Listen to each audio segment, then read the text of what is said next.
Baik, kita bertemu lagi di Podcast Palu di program Suara Politika bersama saya Roni Sandi.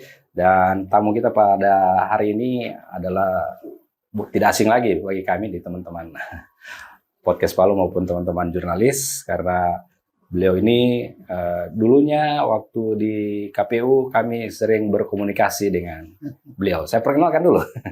Bapak Dr. Sahran Raden SAG SHMH. Assalamualaikum Pak, apa kabar? Waalaikumsalam warahmatullahi wabarakatuh. Luar biasa, Terima Pak. kasih. Berjumpa lagi Pak setelah sekian lama Ya. Bapak dengan kesibukan, kami juga dengan kesibukan. Nah, saya perkenalkan lagi, beliau ini dulu komisioner KPU Provinsi Sulawesi Tengah, 2 periode begitu ya? 2 periode. 2 periode. Jadi kita mau bicara 2013 dan 2018 saya ketua, Ya. dan 2018-2023 saya sebagai anggota KPU Provinsi Sulawesi Tengah. Nah, jadi sudah tahu kan kita akan bicara menjelang tahun politik. Kita akan banyak membahas beberapa hal. Tapi kali ini kita punya tema media sosial dan kampanye pemilu.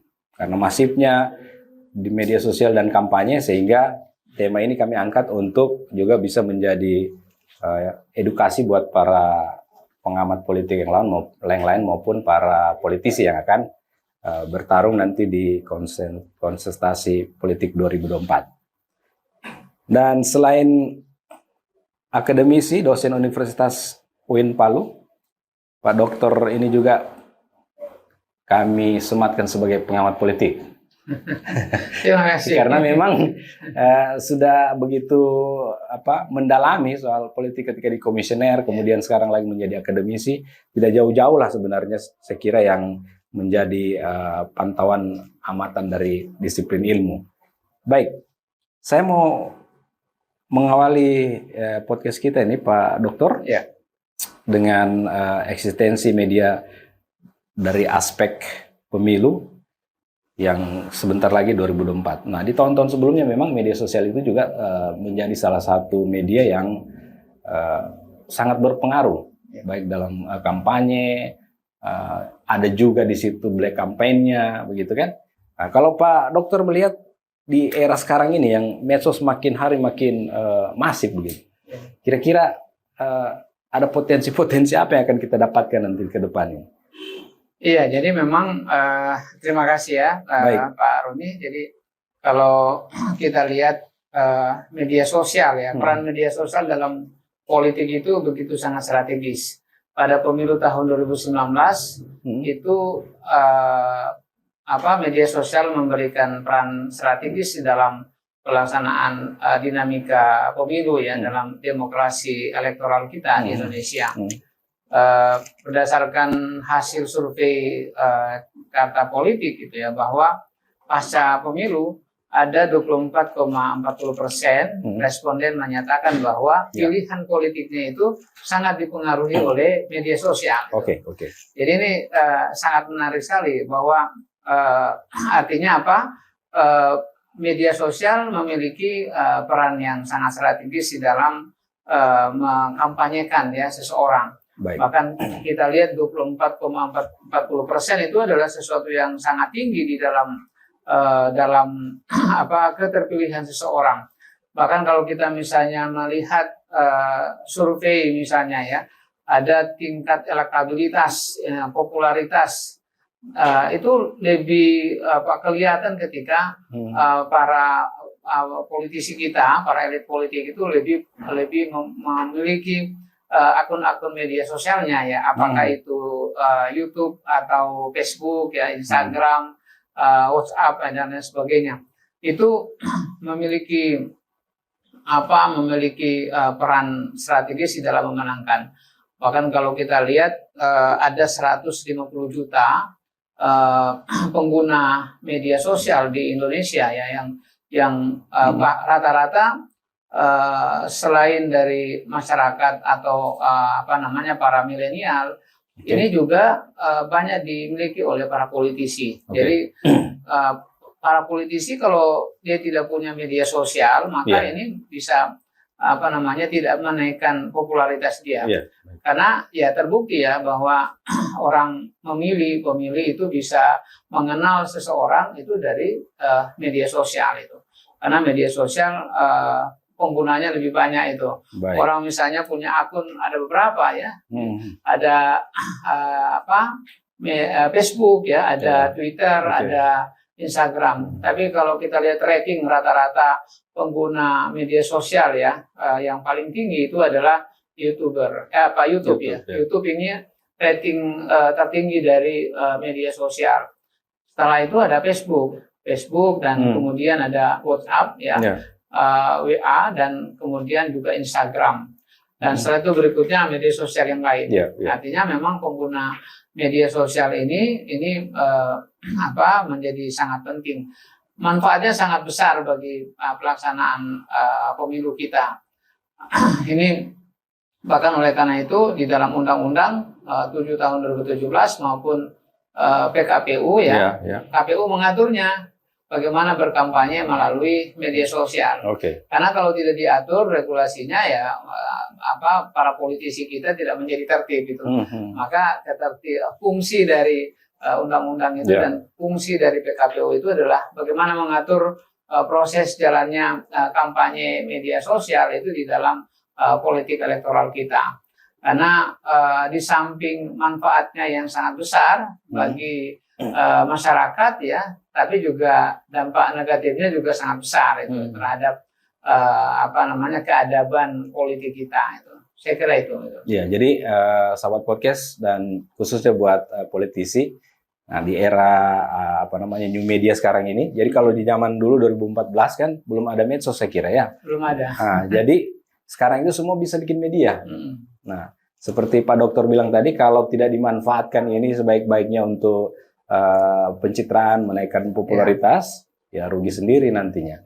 Karena semua orang bisa bikin akun masing-masing, bisa membuat pencitraan sendiri. Tapi tentu hal ini juga diatur. Nah, ini berbahaya juga kalau misalnya ada tahapan-tahapan itu yang kemudian dilanggar. Nah, Pak Dokter tidak akan membahas soal itu karena Pak Dokter bukan penyelenggara. Nah, saya kira sekarang ini kan proses itu sudah dilakukan di KPU, tahapan-tahapan itu. Kemudian sekarang sudah bertebaran baliho dan segala macam. Nah, di medsos juga sudah banyak begitu. Kalau Pak Dokter melihat potensi-potensi yang bisa merugikan misalnya peserta pemilu nantinya ini bisa saja terjadi tentunya kan, baik di medsos ataupun di berbagai. Apa yang sebenarnya harus dilakukan oleh teman-teman kita yang akan maju dalam konsultasi ini? Iya ya, sebenarnya salah satu pengaturan metode kampanye di dalam pemilu itu adalah melalui media sosial. Jadi ini salah satu metode saja, sebagaimana diatur di dalam peraturan KPU ya. Saat ini kan peraturan KPU sudah diubah ya, dalam PKPU nomor 15 tahun 2023 tentang kampanye pemilu. Nah, tetapi sebelum ke situ kita lihat bahwa memang manfaat media sosial ini menjadi sangat penting ya, selain sebagai media komunikasi, ini komunikasi politik ya, bagaimana para politisi kita atau calon anggota DPR, DPD, DPRD provinsi dan DPRD kabupaten kota itu bisa berkomunikasi menggunakan media sosial ini. Karena kenapa? Karena media sosial ini sebagai alat komunikasi politik itu. Bahkan sebenarnya kalau rata-rata menurut Facebook ya, harusnya kalau seorang politisi ingin memanfaatkan media sosial sebagai salah satu media kampanyenya, maka paling tidak dalam satu hari itu harus bisa mengupload itu ya. Itu 2 sampai dengan 3 momentumnya itu agar itu bisa dilihat. Nah, memang dia tidak harus pasif itu. Harus, kalau dia misalnya ingin menaikkan rating popularitasnya, maka paling tidak 2 sampai dengan 3 kali sehari itu dia bisa memposting kegiatan-kegiatan politiknya itu. Nah, ini sebagai media komunikasi antara para politisi, para calon anggota DPR, ya, DPD, DPRD provinsi, kabupaten kota dengan masyarakat menggunakan media sosial ini. ini juga media sosial dijadikan sebagai iklan kampanye itu ya, iklan kampanye bagi calon itu. Namun demikian kan sampai hari ini belum bisa itu. Sama dengan tadi ya, media sosial juga belum bisa digunakan di masa sekarang karena sekarang belum masa kampanye.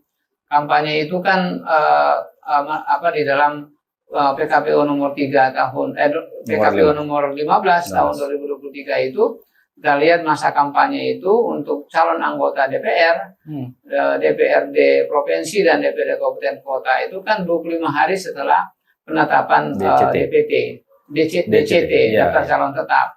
Nah, penetapan daftar calon tetap itu kan pada tanggal 3 November. Nah, setelah itu 25 hari setelah 3 November ya itu baru bisa dilakukan kampanye. Sementara untuk calon presiden dan wakil presiden itu 15 hari setelah adanya penetapan daftar calon tetap untuk calon presiden dan wakil presiden itu. Nah, memang kalau partai politik maupun calon anggota DPR, DPD, DPRD provinsi dan kabupaten kota saat ini menggunakan media sosial untuk media kampanyenya, maka itu belum diperbolehkan itu. Jadi ini juga bisa, maka dia bisa manfaatkan saja pada saat pelaksanaan kampanye itu ya. Dan kampanye di media sosial ini juga diatur ya, sebagaimana substansi dari kampanye itu yang kita sebut itu adalah suatu kegiatan peserta pemilu dan atau pihak lain yang untuk meyakinkan pemilih ya, meyakinkan pemilih menyampaikan visi misi program dan kemudian atau ya citra diri peserta pemilu. Nah, jadi nanti pada saat pelaksanaan kampanye ya di pemilu ini, maka para calon itu harus bisa memahami atau peserta pemilu itu harus bisa memahami bahwa materi-materi yang disampaikan di dalam media sosial itu ya harus bisa mencakup terkait dengan visi, misi, program, dan citra diri bagi peserta pemilu, ciri-ciri dari karakter peserta pemilu itu ya, termasuk misalnya calon anggota DPR. Nah ini dimungkinkan bahwa setiap peserta pemilu itu bisa membuat akun dan mendaftarkan akun media sosialnya itu 10 akun media sosial dalam setiap jenis aplikasi platform media sosial itu yang memang disampaikan 1 hari sebelum hari kampanye. Itu disampaikan kepada KPU, dilaporkan kepada Bawaslu dan kepada pihak kepolisian itu. Nah, ini yang saya kira penting bagi kita untuk bisa memahami ruang waktu yang diberikan oleh regulasi untuk berkampanye di media sosial itu.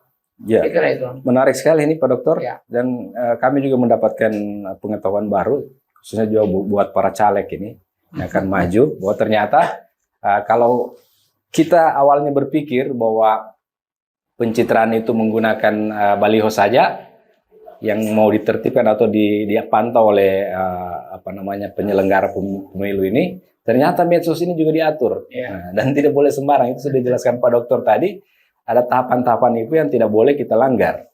Nah, tapi sekarang ini sudah masif, saya kira. Dan bisa sekarang ini kan sebenarnya yang diperbolehkan oleh KPU ya dalam regulasinya itu hanya menyampaikan sosialisasi secara internal.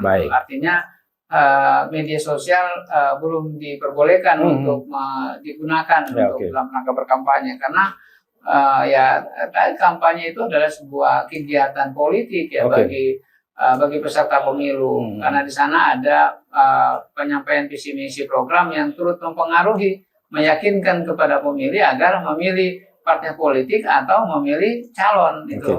Nah itu calon anggota DPR, DPRD provinsi dan DPRD kabupaten kota. Itu yang namanya kampanye. Jadi itu suatu kegiatan politik.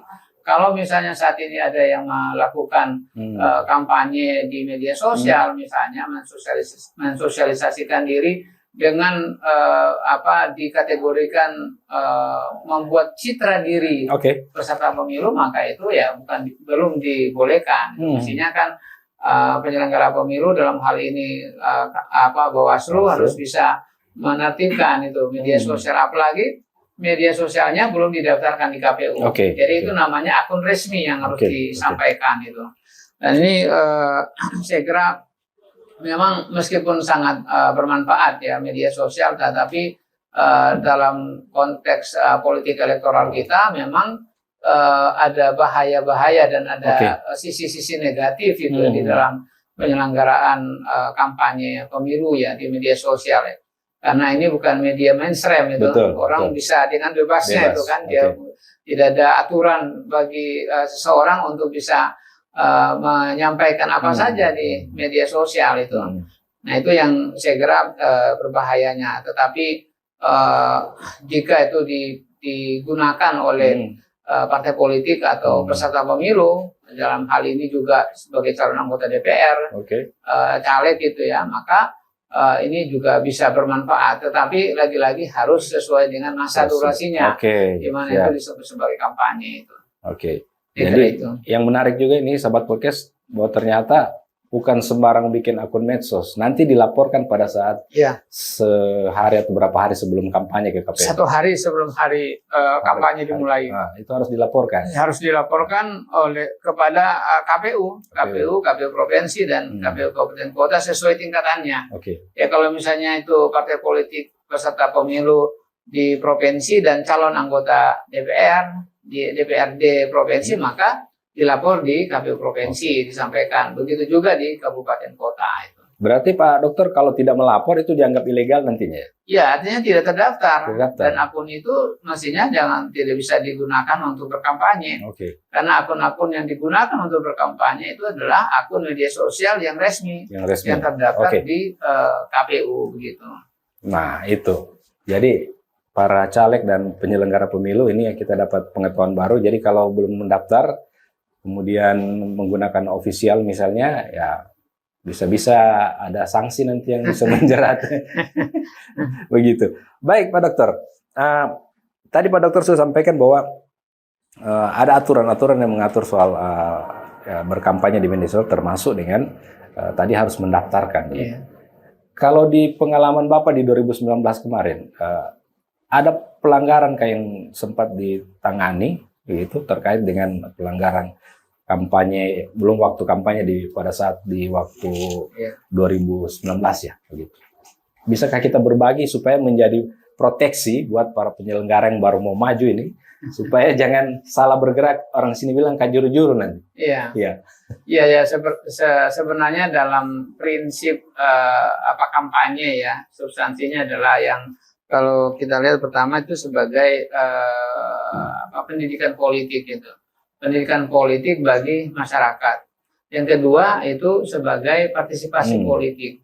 Nah, dalam konteks dua hal itu maka harusnya peserta pemilu dalam hal ini partai politik maupun calon anggota DPR itu bisa menggunakan kampanye itu yang lebih bermartabat, yang jujur itu ya. Ya, saya kira prinsipnya jujur, terbuka dan dialogis itu. Nah ini kalau misalnya jujur ini memang benar-benar bahwa peserta pemilu mentaati terhadap regulasi yang ada. Jadi sehingga tidak terjadi pelanggaran ya di dalam berkampanye termasuk di media sosial itu. Nah memang di pemilu 2019 memang ada banyak terjadi ya pelanggaran-pelanggaran yang terjadi di media sosial, tetapi tentu saja sepanjang pemilu 2019 dan 2014 juga itu ya ini Bawaslu misalnya sebagai penyelenggara pemilu yang memiliki kewenangan, tugas dan fungsi untuk melakukan pengawasan terhadap jalannya kampanye melalui media sosial ini tentu saja tidak maksimal ya, tidak maksimal dalam rangka untuk mengawasi ya terhadap media sosial ini, karena memang itu hambatannya media sosial begitu sangat susah untuk dideteksi itu ya. Bagi Bawaslu ya. apakah akun ini akun yang resmi misalnya, atau misalnya bukan. Apakah akun, kadang-kadang calon juga menggunakan akun pribadi untuk bisa menyampaikan visi misi dan programnya di dalam berkampanye itu. Nah, itu memang salah satu hambatan. Apalagi akun itu tidak didaftarkan ya, tidak didaftarkan di KPU. Dan bahkan yang menjadi masalah lagi ya, ketika masa kampanye sudah selesai itu ya, jadi kan sudah masuk masa tenang ya. Jadi 3 hari sebelum hari pemungutan suara itu tidak ada lagi kampanye. Tetapi yang namanya media sosial, Facebook atau YouTube atau Instagram, ya masih ada akun-akun yang sifatnya pribadi, yang itu juga bisa menyampaikan visi misi dan meyakinkan kepada pemilih ya terkait dengan dirinya sendiri, itu dengan termasuk sebenarnya itu adalah kategori kampanye itu. Nah, itu saya kira hambatan-hambatan, dan itu ya terjadi di Sulteng. Dalam pengalaman kami di 2019 memang tidak ada ya yang Bawaslu melakukan penyelesaian misalnya terhadap pelanggaran kampanye di media sosial itu ya. Jadi ini saya kira penting ya, kecuali maka untuk melakukan penegakan terhadap adanya pelanggaran di dalam kampanye di media sosial ini, maka sebenarnya Bawaslu harus lebih masif untuk bisa melakukan pengawasan ya. Bahkan sebenarnya harus ada cybercrime atau cyberteknologi yang bisa mendeteksi Bawaslu atau pihak Gakumdu, pihak kepolisian itu bisa mendeteksi terhadap adanya akun-akun media sosial yang berbau kampanye di luar itu di luar akun resmi yang disampaikan. Artinya kalau misalnya tidak resmi dan dia melakukan kegiatan kampanye itu, maka itu ya disebut sebagai pelanggaran pemilu menurut saya itu ya, karena ini tidak menciptakan rasa keadilan, tidak membuat rasa kejujuran di dalam berkampanye. Padahal sebenarnya prinsip bagi berkampanye itu adalah jujur ya dan terbuka, serta keadilan, muatan keadilan. Nah, ini yang saya kira penting bagi peserta pemilu untuk bisa memahami agar ya tidak ada media sosial yang lebih dominan, sehingga ada satu calon yang lebih kuat itu di media sosial, sementara calon yang lain tidak melaksanakan itu. Nah, ini akan rasa tidak adil, rasa ketidakadilan muncul pada saat pemilu. Nah, oleh karena itu penegakan dalam mewujudkan rasa keadilan itu harus bisa diwujudkan oleh penyelenggara pemilu. Siapa itu ya Bawaslu, dan KPU sendiri harus bisa menyampaikan kepada partai politik yang melalui sosialisasi, penyampaian informasi, agar peserta pemilu itu bisa mengetahui dengan benar terkait dengan regulasi terkait dengan regulasi kampanye pemilu ini. Baik, apalagi penetapan PKPU ini mepet sekali waktunya menurut saya. Bukan Pak Dokter, menurut saya. Karena belum lama diputuskan keluar ini, dan berapa lembar harus dipelajari Pak Dokter. Jadi agak pusing juga. Kalau partai politik atau penyelenggara pemilu harus bisa menguasai semuanya. Karena tentang menyangkut dirinya ya. Kalau misalnya KPU dan Bawaslu, karena ini menyangkut pelayanan. Jadi dia harus bisa mengetahui dan menguasai setiap PKPU yang diterbitkan oleh KPU, sehingga ketika partai politik sebagai peserta pemilu dan calon anggota DPR bertanya, itu bisa langsung disampaikan. Karena ini prinsip melayani bagi KPU itu sendiri. Setuju. Baik, Pak Dokter, kan tadi sempat Pak Dokter sampaikan sesuai dengan tema kita bahwa media sosial itu dan kampanye pemilu sekarang ini nanti akan semakin masif kampanyenya di media sosial yang sekarang di era new media ini begitu banyak sekali platform-platform media sosial tadi seperti yang Pak Dokter sampaikan. Nah, pertanyaan saya Pak Dokter, kira-kira di era sekarang yang semakin masif ini, potensi-potensi pelanggaran yang bisa menjerat orang-orang melanggar ini besar tidak ya? Ya bisa saja itu ya, karena misalnya kalau akun media sosial yang digunakan untuk kampanye, akun resmi ya yang disampaikan oleh partai politik maupun calon anggota DPR itu misalnya memuat narasi terkait dengan hoax misalnya, Waduh. atau ujaran kebencian terhadap Langsung ITE pasangan itu. calon yang lain atau partai politik yang lain itu kan. Nah itu ya dia masuk dalam kategori tadi undang-undang ITE tadi itu ya. Jadi saya kira yang apa namanya untuk menjerat itu ya tentu saja ini adalah pihak kepolisian dan Bawaslu harus bisa masif untuk menggunakan kewenangan untuk melakukan pengawasan ya terhadap proses itu, karena potensi-potensi itu sangat besar, potensi pelanggaran itu sangat besar dilakukan di media sosial. Karena dengan saat ini kalau tensi politik kita naik tinggi, maka akan bisa terjadi konflik itu antar masyarakat, dan ini bisa di media sosial bisa digunakan untuk saling menyerang gitu. Dan menyerang ya kalau yang lalu misalnya pada pemilu 2019 dan pilkada di DKI betul. Kita akan melahirkan adanya sebutan-sebutan bagi satu pihak yang kurang elok gitu. Misalnya ada kampret, ada satu apa lagi itu kan satu panggilan yang sangat menistahkan ya antara satu kelompok dengan kelompok yang lain.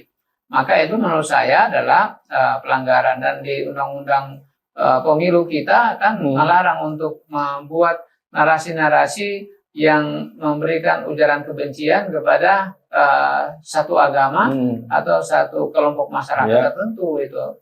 Maka seperti itu harus ditindaki itu ya bagi penyelenggara pemilu maupun pihak kepolisian itu. Nah saya kira kan polisi misalnya dia punya media cybercrime itu ya yang bisa mendeteksi dan menjerat terhadap adanya kejahatan teknologi itu melalui media sosial itu. Itu yang saya kira perlu penegakannya itu. Ya. Mudah-mudahan di pemilu 2024 nanti tidak ada polarisasi seperti 2019 kemarin yang membuat gaduh kan? Iya. Ya, saya kira kalau memang sistem pemilu kita dengan dua pasangan calon yang kemarin yang terjadi di 2014 dan 2019 memang bisa terjadi potensi polarisasi politik yang sangat tinggi karena hanya ada dua calon yang berkontestasi itu ya. Mudah-mudahan itu ya. Nah ini kalau misalnya ada tiga itu ya. Sekarang kan yang sudah kelihatan ada Ganjar, kemudian ada Prabowo, ada Anies gitu. Ya kalau kalau Ganjar didukung oleh dua partai politik besar itu PDIP dan P3 misalnya, kemudian Prabowo itu juga didukung oleh 4 koalisi partai besar, Gerindra, PKB, Golkar dan PAN itu yang belum masuk.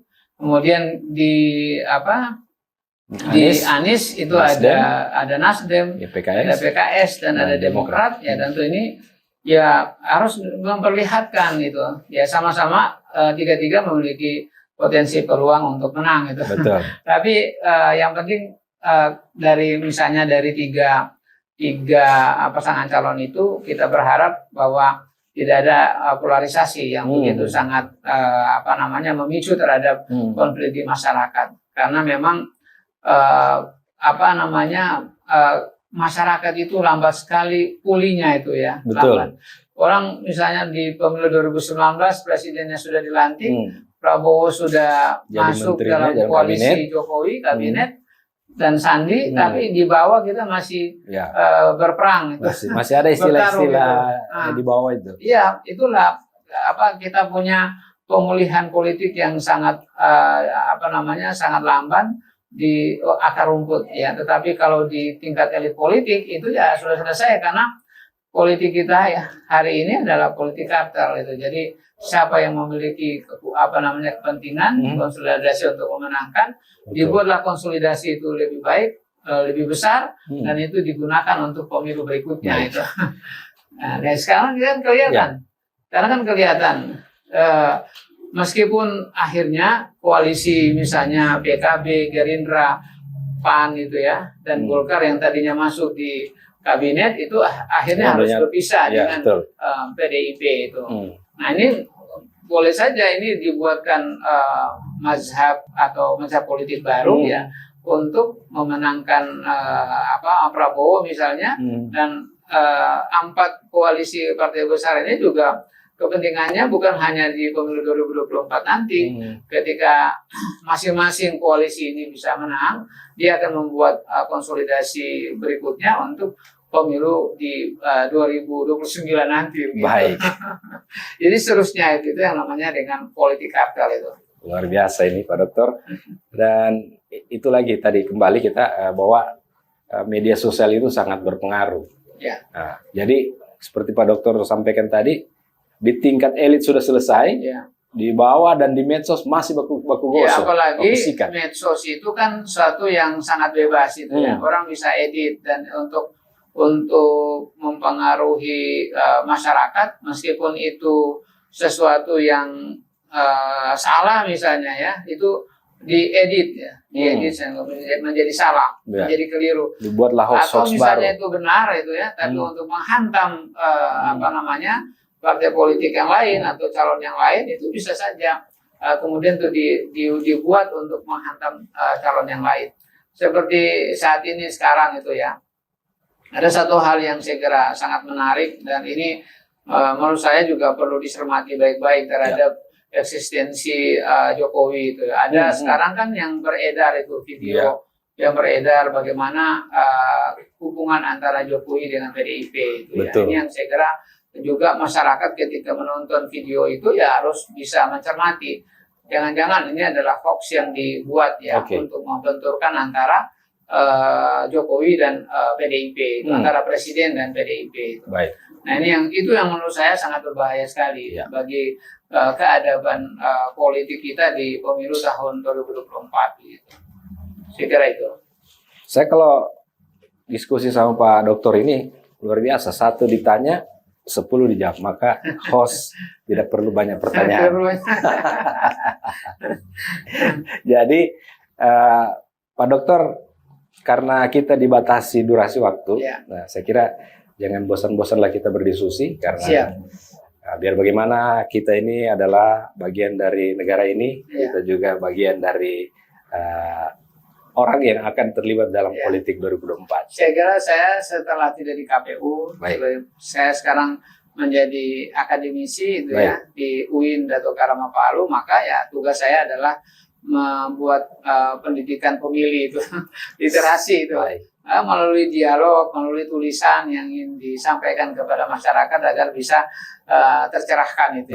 Saya kira karena kita kurang itu untuk ada akademisi dan pegiat pemilu yang menyampaikan itu kepada pihak, kepada pemilih, kepada masyarakat, kepada peserta pemilu sebagai bagian kita untuk melakukan literasi politik di elektoral demokrasi kita ini. Saya kira itu.